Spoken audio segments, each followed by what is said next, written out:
Across the world's busiest shipping lane, in overloaded rubber dinghies, dozens or sometimes hundreds of migrants are crossing from France to Britain to seek asylum almost every day. This group was filmed a short way off the British coastline last month, apparently having rowed the 30 kilometres across the channel. Where are you from? Sudan. Sudan. You have no engine? We don't have engine, yeah.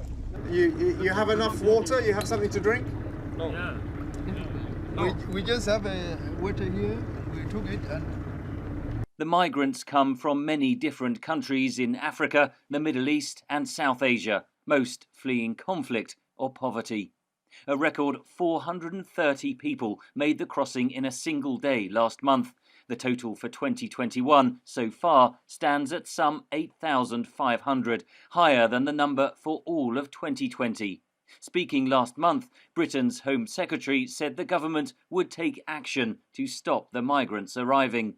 What we're seeing right now, effectively people trafficking, smugglers, criminal gangs exploiting our asylum system to bring in economic migrants and people that, quite frankly, are circumventing our legal migration routes, coming to our country illegally. The spike in arrivals has embroiled Britain's revered sea rescue charity, the Royal National Lifeboat Institute, which has helped migrants at sea. Critics accuse the charity of providing a taxi service to Britain. The RNLI says it helps anyone in distress, regardless of who they are. The government is putting forward new legislation which could see migrants who enter Britain without permission facing up to 4 years in prison. Bridget Chapman works at Kent Refugee Action Network, a charity supporting migrants arriving across the English Channel. It flies in the face of international law. You know, the Geneva Convention states that people have a right to seek asylum, and it can be in a country of their choosing. It feels very deliberately punitive. It feels like saber rattling.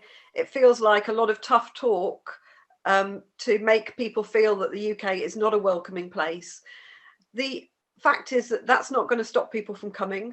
A committee of British lawmakers last week strongly criticised the living conditions for newly arrived migrants in the port of Dover, with refugee children seen sleeping on the floors of reception centres. The local Kent authority says it can no longer cope with the number of arrivals. At the same time, Britain has given France $75 million to beef up policing of the northern French coastline to try to intercept migrants, on top of $39 million given by Britain last year. Henry Ridgewell for VOA News, London.